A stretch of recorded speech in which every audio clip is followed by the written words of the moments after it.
लोगों की सुरक्षा, लोगों के स्वास्थ्य, लोगों की चिकित्सा, इसी में पूरा विश्व परेशान है। हमारे देश की भी स्थिति कमोबेश यही है।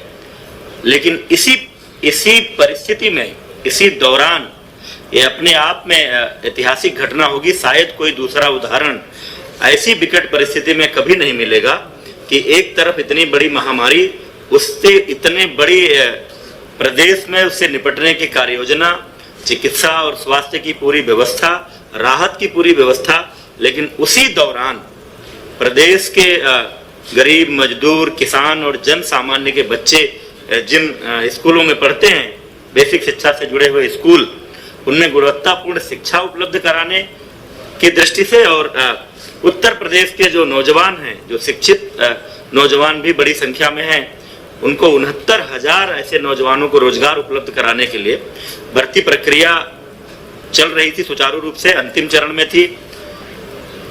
काउंसलिंग चल रही थी, 3 से 6 जून तक की काउंसलिंग के बाद नियुक्ति पत्र दिए जाने थे। लेकिन माननीय न्यायालय की लखनऊ खंडपीठ के एक आदेश के कारण वो प्रक्रिया तत्काल प्रभाव से स्थगित हुई।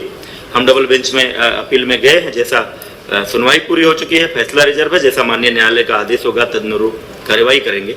लेकिन इस बीच अनावश्यक राजनीति करते हुए, प्रदेश के नौजवानों के संवरते हुए भविष्य से खिलवाड़ करते हुए, इस पूरी भर्ती प्रक्रिया को बाधित करने की मंशा से भर्ती ना होने पाए, क्योंकि अपने आप में ऐतिहासिक घटना है। ऐसी परिस्थिति में भर्ती करना, ऐसा करने से योगी सरकार की संपूर्ण देश में एक अलग तरह की छवि बनने वाली है, बन रही है।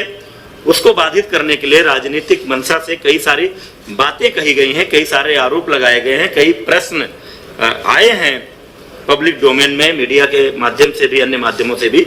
इसलिए हमने ये उचित समझा कि ऐसे प्रश्नों का उत्तर आप सभी के सामने सामूहिक रूप से आना चाहिए। उन्हीं बिंदुओं को लेकर आपके बीच है। एक तुरंत का जो ज्वलंत मामला इस सहायक शिक्षक भर्ती परीक्षा में, प्रयागराज का एक विद्यालय जो उस भर्ती परीक्षा में केंद्र था, उस केंद्र, उसके जो प्रबंधक और उससे जुड़े हुए एक गिरोह जो धोखाधड़ी के काम में लिप्त रहता है, उसको लेकर एक मामला आया था। मामला यह है कि राहुल नाम के एक शिकायतकर्ता ने मई 2020 में यह शिकायत दर्ज कराई कि फरवरी 20 में किसी ने उसको भर्ती करवाने के लिए, अब यहाँ ये बात उल्लेखनीय है कि परीक्षा हो चुकी थी 6 जनवरी 2019 को, परिणाम तैयार हो चुके थे, परिणाम घोषित भी हो चुका होता शायद इसके पहले, लेकिन माननीय न्यायालय द्वारा कट ऑफ के मामले पर स्थगन आदेश देने के कारण केवल परिणाम की घोषणा नहीं हुई थी। इस बीच इतने दिनों बाद, जनवरी 19 के बाद मई 2020 में शिकायतकर्ता राहुल की शिकायत आई कि फरवरी 2020 में किसी ने उनको इस भर्ती करवाने के लिए, इस भर्ती में पैसे लिए। तब तक परीक्षा संपन्न हो चुकी थी, परिणाम तैयार हो चुका था। मामला माननीय उच्च न्यायालय में लंबित होने के कारण केवल परिणाम की घोषणा नहीं हुई थी। इसलिए फरवरी 20 से मई 20 में किसी लेन देन के कारण परीक्षा के परिणाम पर प्रभाव नहीं पड़ने वाला था। परंतु फिर भी शिकायतकर्ता की शिकायत को गंभीरता से लेते हुए तत्काल प्रयागराज पुलिस ने कार्यवाही की और शिकायतकर्ता द्वारा दी गई सूचना के आधार पर डॉक्टर KL पटेल, जो किसी प्राथमिक स्वास्थ्य केंद्र में चिकित्सक है, संतोष कुमार बिंद, जिसके लेखपाल होने की जानकारी आ रही है, तथा इनसे जुड़े हुए अन्य 11 लोगों को, कुछ को 6 जून को, कुछ को 8 जून को, कुल मिलाकर के 11 लोगों को गिरफ्तार किया गया। इनसे पूछताछ के आधार पर यह जानकारी मिली कि उक्त गिरोह चंद्रमा यादव, प्रबंधक, पंचम लाल आश्रम उच्चतर माध्यमिक विद्यालय प्रयागराज से 60 गांठ कर उक्त विद्यालय में परीक्षा देने वाले परीक्षार्थियों की गैर कानूनी ढंग से मदद करता है और उसके बदले धन वसूली करता है। उक्त जानकारी के आधार पर शासन में उक्त मामले की गहन जांच और दोषियों के खिलाफ कड़ी कार्रवाई, और चूंकि किसी एक भर्ती केंद्र, परीक्षा केंद्र पर कई जिलों के अभ्यर्थी हो सकते हैं, इसलिए यह पूरा मामला STF को सौंप दिया गया है। पूरी इस जांच के लिए कि क्या इस भर्ती परीक्षा केंद्र पर, इस सेंटर पर किसी तरह की कोई गड़बड़ी हुई है या उस गड़बड़ी का लाभ उठाकर कहीं किसी अभ्यर्थी को उसका लाभ तो नहीं मिला, उसके कारण परिणाम तो नहीं प्रभावित हुआ है, कोई मेरिट में तो नहीं आया। यदि जांच में यह प्रमाणित होता है कि कुछ अभ्यर्थियों ने गलत तरीके से अंक प्राप्त कर भर्ती परीक्षा उत्तीर्ण की है तो उनको डिबार करेंगे और अब तक की जांच पड़ताल के आधार पर उक्त परीक्षा केंद्र को भविष्य में होने वाली किसी भी भर्ती परीक्षा के लिए डिबार करके उसके प्रबंधक और अन्य संबंधित जो स्टाफ इसमें शामिल पाया जाएगा उसके खिलाफ कार्रवाई की जाएगी। इसी भर्ती परीक्षा में कतिपय लोगों द्वारा किसी सामान्य वर्ग की अभ्यर्थी जिसका सरनेम तिवारी है उनके ओबीसी कैटेगरी में चयन का भी आरोप लगाया गया है। इस संबंध में आप सब जानते हैं ये पूरी प्रक्रिया आवेदन की ऑनलाइन है। अभ्यर्थी ऑनलाइन जाकर के जो प्रविष्टियां भरता है उन्हीं प्रविष्टियों के आधार पर हम सारी लिस्ट तैयार करते हैं, कौन किस कैटेगरी में है, किसके क्या अंक हैं और फाइनली जो भर्ती परीक्षा में अंक आए हैं उसको जोड़कर और उनके जिलों की वरीयता लेकर हमने मेरिट लिस्ट तैयार की है। अभी किसी का डॉक्यूमेंट वेरिफिकेशन नहीं किया गया था, काउंसलिंग होती ही इसीलिए है। जो 3 जून से 6 जून तक काउंसलिंग होनी थी, काउंसलिंग एग्जैक्टली डॉक्यूमेंट वेरिफिकेशन ही है, उसमें प्रमाण पत्रों की जांच होनी थी और उसी में कोई व्यक्ति अगर लिखता है कि वो फला कैटेगरी में है, ओबीसी में है, एससी में है, एसटी में है या दिव्यांग में है तो उसके सक्षम अधिकारी द्वारा प्रस्तुत प्रमाण पत्र वहां दिखाए जाने पर ही आरक्षण का लाभ मिलना है, अन्यथा नहीं मिलना है। यद्यपि कई ऐसे भी मामले आते हैं कि कुछ लोगों के सरनेम कुछ भी रहते हैं लेकिन वो किसी दूसरे संबंधित जाति से बिलोंग करते हैं, उसका प्रमाण पत्र उनके पास होता है। जैसे कोई गोसाई है अगर और वो अगर तिवारी लिखता है, पाठक लिखता है, कोई टाइटल लिखता है लेकिन मूलतः उसकी जाति अगर गोसाई दर्ज है तो चूंकि गोसाई जाति पिछड़ी जाति में आती है तो उसको उसका लाभ मिलेगा। लेकिन ये जो भी मामला है ये अंतिम रूप से अभ्यर्थी को लाभ तभी मिलेगा जब वो काउंसलिंग सेंटर पर उससे संबंधित प्रमाण पत्र प्रस्तुत करेंगे। इसलिए अभी किसी के लाभ मिल जाने का सवाल ही नहीं उठता है। कतिपय लोगों द्वारा आरक्षण की प्रक्रिया को लेकर भी सवाल खड़े किए गए हैं। कई बार ये बातें हो रही हैं। आप सब जानते हैं इस देश की पूरी विधि द्वारा स्थापित एक प्रक्रिया है। 50% सीटें किसी भी भर्ती परीक्षा में अनारक्षित होती हैं। 50% में ओबीसी, एससी, एसटी का अलग अलग आरक्षण है। 50% अनारक्षित सीटों पर मेरिट के आधार पर, चाहे वो जिस संवर्ग के लोग हों, चाहे वो ओबीसी हो, एससी हो, एसटी हो, जिनकी भी मेरिट ऊपर होती है वो सभी लोग इस अनारक्षित वर्ग में चयनित होते हैं। इस भर्ती में भी यही हुआ है। किसी को यह भ्रम नहीं होना चाहिए कि अनारक्षित वर्ग में केवल सामान्य जातियों के लोग भर्ती हुए हैं। अनारक्षित वर्ग में सामान्य जातियां भी हैं, ओबीसी भी हैं, एससी भी हैं, एसटी भी हैं, जिनके अंक आए हैं वो हैं इसमें। लेकिन माननीय उच्च न्यायालय का एक निर्णय था पोस्टिंग को लेकर के, जनपदों के आवंटन को लेकर के, कि भले ही कोई अपने अंकों के आधार पर ओबीसी या एससी अनारक्षित वर्ग की मेरिट में आ रहा है तो भी जब जनपद का आवंटन होगा तो उसको उसकी कैटेगरी में मानते हुए भी वो आवंटन किया जाएगा। क्योंकि सामान्यतः एक शिकायत होती थी कि कोई आदमी अपने नंबरों के आधार पर अनारक्षित में आ गया, यहाँ नीचे है, तो इस हिसाब से जनपद आवंटन होगा तो वो अपनी वरीयता का जनपद नहीं पाएगा। लेकिन अगर इसको इसकी कैटेगरी में ट्रीट किया जाए तो वहां वो अपनी कैटेगरी के आरक्षित लोगों से ऊपर जाएगा। निश्चित रूप से उसकी मेरिट ऊपर है तो उसकी चॉइस को प्रायोरिटी देनी चाहिए। और ये कोई हमने नहीं तय किया है, ये माननीय उच्च न्यायालय का निर्णय है। उस निर्णय के आधार पर उत्तर प्रदेश लोक सेवा आयोग भी पदों के आवंटन में यही प्रक्रिया अपनाता है। हमने भी इसी प्रक्रिया को अपनाया है। भर्ती प्रक्रिया अंतिम चरण में थी, काउंसलिंग चल रही थी, ये मैंने बता दिया आपको। माननीय न्यायालय के स्थगन आदेश के कारण हमने काउंसलिंग रोकी है। हम डबल बेंच में अपील में गए थे, उसकी सुनवाई कल पूरी हो गई है। फैसला सुरक्षित है। जैसा निर्णय आएगा माननीय न्यायालय के निर्णय के अनुरूप हम उसमें आगे की कार्रवाई करेंगे। इसी संदर्भ में एक अपडेट माननीय सर्वोच्च न्यायालय से भी आई है कि आगे कोई डेट लगी थी, लेकिन इस बीच में कोई जो प्रतिवादी गण है उन्होंने कुछ रिप्रेजेंट किया है और बीच में किसी दूसरे माननीय न्यायमूर्ति ने उस मामले को एंटरटेन किया है और उस आधार पर कोई एक मीडिया के माध्यम से भी आप लोगों को भी सूचना आ रही, कोई एक गाइडलाइन आ गई कि 69,000 में से 37,000 कुछ पदों को रोकते हुए शेष पर आप भर्ती करें। इसमें चूंकि हमारे विभाग का पक्ष नहीं सुना गया है वो निर्देश जारी करते समय, इसलिए हम वो मॉडिफिकेशन के लिए वहां पर अपील कर रहे हैं कि इस आदेश में संशोधन हो। एक अन्य प्रकरण में आया है चर्चा में आप सबके माध्यम से भी, अन्य मामलों से भी, कस्तूरबा गांधी बालिका विद्यालय बड़ौत बागपत में वहां की एक अध्यापिका अनामिका शुक्ला, आरोप यह है कि ये 25 अन्य कस्तूरबा, कुल मिलाकर के 25 कस्तूरबा गांधी बालिका विद्यालयों में कार्यरत हैं और 1 करोड़ से अधिक का भुगतान हुआ है।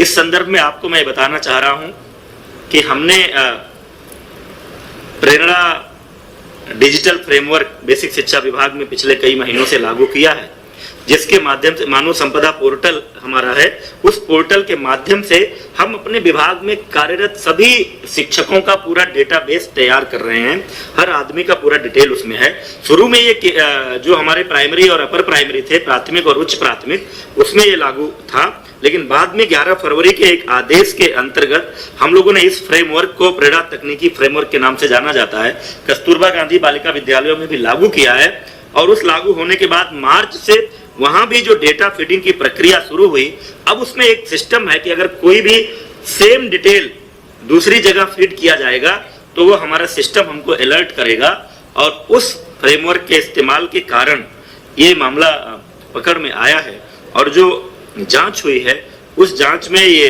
तथ्य सामने आया है कि बड़ौत, हर ब्लॉक में कस्तूरबा होता है, बागपत के बड़ौत ब्लॉक में जो कस्तूरबा गांधी बालिका विद्यालय है उसमें ये कार्यरत शिक्षिका अनामिका शुक्ला, जो एक पोस्टिंग वहां पर थी, उस बेस पर चूंकि पहला डेटा वहां मिला, उस बेस पर जो जांच की गई 8 अन्य जनपदों के एक कस्तूरबा विद्यालयों में, यानी कुल 9 विद्यालय। ये जनपद है वाराणसी, अलीगढ़, कासगंज, अमेठी, रायबरेली, प्रयागराज, सहारनपुर तथा अंबेडकर नगर में पूर्णकालिक विज्ञान शिक्षकों की नियुक्ति हुई है। एक का डॉक्यूमेंट है, उस डॉक्यूमेंट का इस्तेमाल हुआ है, उस डॉक्यूमेंट का इस्तेमाल करके अन्य जगहों पर कोई और शिक्षिका अनामिका शुक्ला के नाम से गई है, उस पर नियुक्ति हुई है, ये बात सामने आई है। लेकिन कई जगहों पर योगदान नहीं किया, वहां जाकर के ज्वाइन नहीं किया, कई जगहों पर ज्वाइन करने के बाद लगातार अनुपस्थित है। तो कुल मिलाकर 6 विद्यालयों के माध्यम से अनामिका शुक्ला के डॉक्यूमेंट पर नियुक्त हुई शिक्षिकाओं को 12,24,700 रुपए का भुगतान हुआ है। उक्त मामले की अभी तक की जांच की स्थिति आई है, कहीं और इनके होने का जानकारी नहीं मिली है। पुलिस ने एक शिक्षिका को गिरफ्तार भी किया है, कासगंज में वो त्यागपत्र देने गई थी।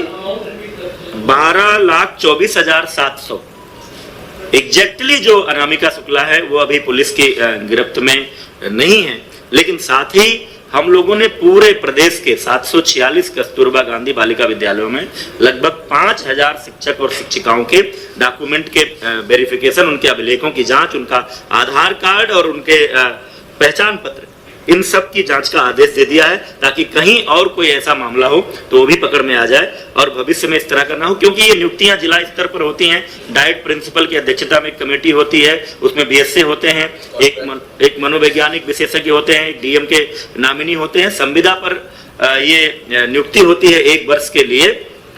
हर जिले में जिला स्तर से, कोई केंद्रीय नियुक्ति की इसमें व्यवस्था नहीं है, लेकिन आगे से ये फुल प्रूफ व्यवस्था ये इसको करने जा रहे हैं ताकि इस तरह की कोई बात ना होने पाए। अंत में एक बात मैं जरूर कहना चाहता हूं, उत्तर प्रदेश की योगी सरकार भ्रष्टाचार के प्रति 0 टॉलरेंस की नीति पर काम कर रही है।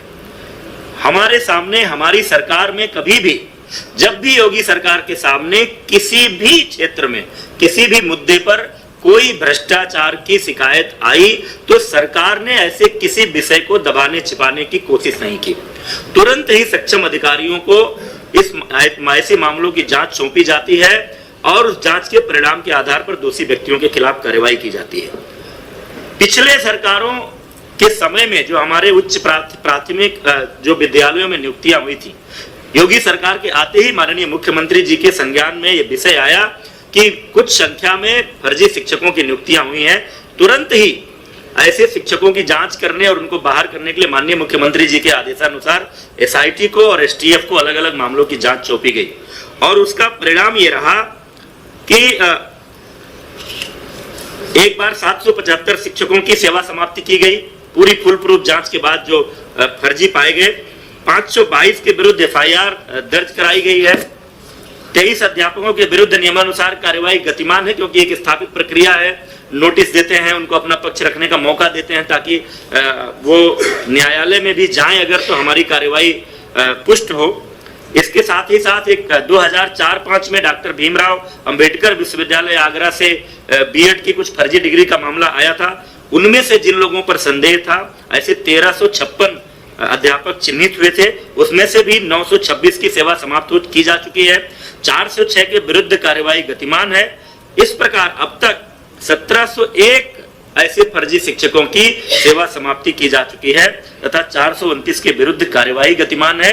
अन्य जहां भी कोई शिकायत आती है किसी फर्जी शिक्षक होने की, तुरंत वो मामला एसआईटी या एसटीएफ को सौंपा जाता है और जांच के आधार पर सावधानी बरतनी पड़ती है कि कोई जेन्युइन शिक्षक इस कार्रवाई का शिकार ना हो। जांच के आधार पर हम तुरंत बर्खास्त करते हैं।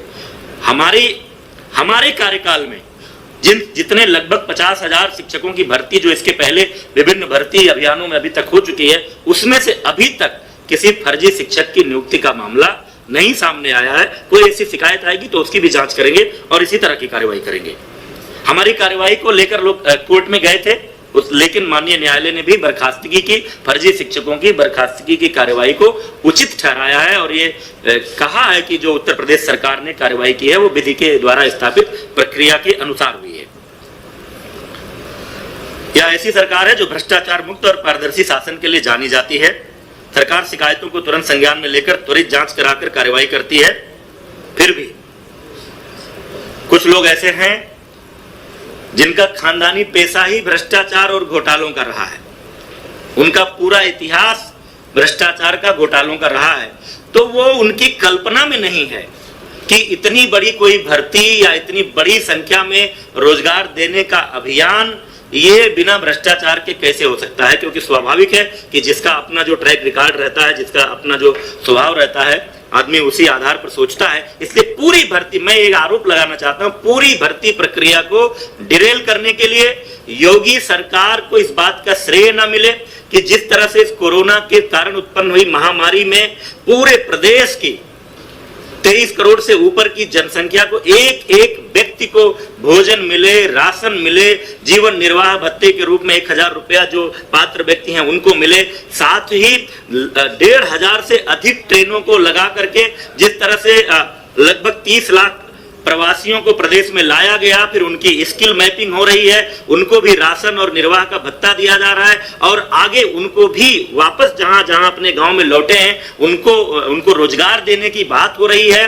सबके जीवन निर्वाह की व्यवस्था का प्रयास हो रहा है। ऐसे में इन परिस्थितियों में इतनी बड़ी भर्ती अभियान ये सफल ना होने पाए, इसको लेकर कुछ लोगों ने एक राजनीतिक अभियान चलाया है और तमाम सारे ऐसे प्रयास किए हैं। उनको रास नहीं आ रहा है कि उत्तर प्रदेश के नौजवानों का भविष्य कैसे संवर रहा है, योगी सरकार को यह यश कैसे मिले। इसको लेकर तमाम लोग शुरू से, जब से माननीय न्यायालय का फैसला आया, हमने आंसर की जारी किया, हमने रिजल्ट जारी किया, सोशल मीडिया के माध्यम से तमाम तरह का भ्रम फैलाने की कोशिश की गई, अभ्यर्थियों को उद्वेलित करने की कोशिश की गई, अव्यवस्था पैदा करने की कोशिश की गई, लेकिन सरकार ने पूरी तत्परता, पूरी तन्मयता और पूरी कुशलता के साथ इस भर्ती प्रक्रिया को आगे बढ़ाया है। माननीय उच्च न्यायालय, माननीय सर्वोच्च न्यायालय में कुछ लोग गए हैं, उनका अधिकार है।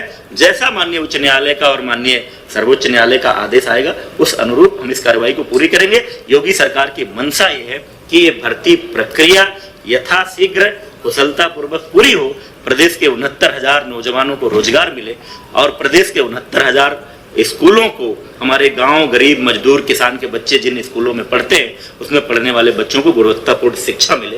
ये बातें आपके सामने जानना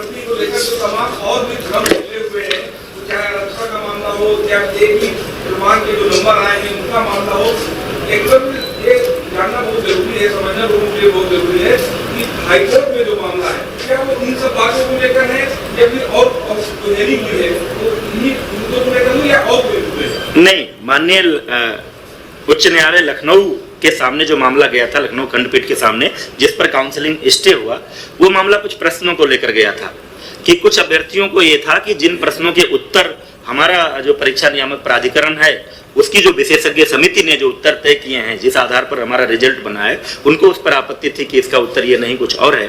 उसको लेकर के जो सिंगल बेंच ने एक फैसला दिया था कि यूजीसी एक विशेषज्ञ समिति बनाए और वो समिति ये तय करे कि इन प्रश्नों के उत्तर क्या होंगे।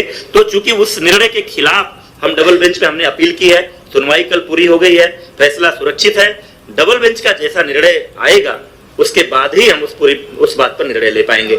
सुप्रीम कोर्ट में जो मामला गया था माननीय सर्वोच्च न्यायालय में, क्योंकि जब यहाँ न्यायालय ने, सरकार ने जो कट ऑफ तय किया था 97 नंबर अनारक्षित के लिए और 90 नंबर आरक्षित के लिए, और जो मांग चल रही थी जो 45% 40% की, तो माननीय उच्च न्यायालय हमारा स्टैंड का सपोर्ट किया था, हमारे कट ऑफ को माना था कि गुणवत्तापूर्ण शिक्षकों की नियुक्ति के लिए यह सही निर्णय है।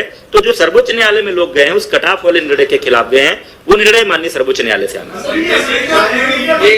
एक एक करके हो जाए। मैं की परीक्षा हो या शिक्षक भर्ती की कोई भी परीक्षा, लगातार गलत प्रश्न आ रहे हैं, लाखों अभ्यर्थी परेशान हैं, सड़कों पर हैं। कौन है इसके लिए जिम्मेदार, और जो जिम्मेदार हैं उनके खिलाफ क्या कार्यवाही आप लोग अब तक किए और आगे क्या कार्यवाही करेंगे? आप कुछ कह रहे थे? इसमें 3 प्रश्नों का जब सभी कैंडिडेट्स को अपॉर्चुनिटी दिया गया था ऑब्जेक्शंस रेज करने के लिए, जब आंसर कीज पब्लिश हुए थे, 3 का एक्सपर्ट कमेटी ने देके सभी कैंडिडेट्स को बराबर मार्क दे दिया। जहां तक हाईकोर्ट लखनऊ बेंच में प्रश्नों का जो 13 प्रश्नों का किया गया था, इसमें इन 13 प्रश्नों को हम लोगों ने सरकार के पक्ष से हम लोगों ने सही ठहराते हुए इसको किया है। उसी की कल सुनवाई हुई है एंड आरक्षण ये जजमेंट भी सुरक्षित हो गया है। I think we should wait for the judgement. Thank you.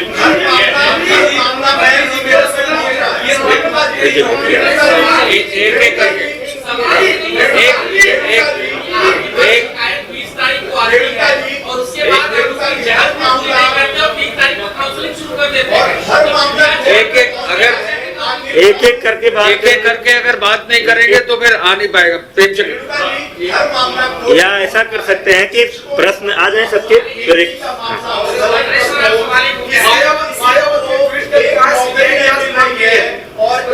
आप बताइए। 25 टका नौकरी कर रही है, करोड़ों रुपए उसे मिल रहा है। ये सिस्टम की खामी है, अधिकारियों की खामी है, सरकार की खामी है, पूर्व सरकार की खामी है, राजनीतिक दलों की खामी है। आखिर कौन है जिम्मेदार इसकी? देखिए, आप कस्तूरबा वाले मुद्दे पर आप कह रहे हैं, इसे बता दीजिए। इजी रहेगा। देखिए, जो पहला सवाल उन्होंने उठाया है, जो सवालों 2017 की थी, 2018 की थी, 2019 की थी, 68,500 भर्ती, 69,000 भर्ती। हर भर्ती परीक्षा में गलत सवाल पूछे गए। 2 बार हाईकोर्ट से अभ्यर्थियों को राहत मिली और दोबारा रिजल्ट आया, 23,000 और कैंडिडेट पास। तो सबसे बड़ा सवाल परीक्षा नियामक प्राधिकारी के प्रश्न निर्धारण प्रक्रिया पे हर बार गलत सवाल पूछे जाते हैं, मामला कोर्ट में जाता है। दूसरा जो सबसे बड़ा सवाल है, शिक्षक भर्ती वाले कस्तूरबा वाला प्रकरण है। फरवरी में शासन के संज्ञान में मामला आ चुका था, FIR कराने में जून हो गए, 4 उनकी जगह। तीसरी बात, 69,000 भर्ती में राहुल के FIR पे जांच की बात की जा रही है। अगर उसकी शिकायत ताबूत नहीं होती तो इस भर्ती गिरोह का फंडाफोड़ कैसे होगा? आखिर ये कैसे होता है कि एक पर्टिकुलर सेंटर पे अभ्यर्थी को पता चलता है कि उसको वही सेंटर अलॉट होगा और उसके बाद वो 142 नंबर पाके टॉपर होता है, उसको बेसिक ज्ञान है। एक कर लेने दीजिए, सब सवाल कर लेने दीजिए। अच्छा, हाँ। ये जोड़ रहा है कि तमाम सवाल ऐसे पूछे गए कि किसी परीक्षा में उसका कोई तो बात आ गई ना, सवालों की बात आ गई, सवालों की बात आ गई। और कोई किसी का विषय?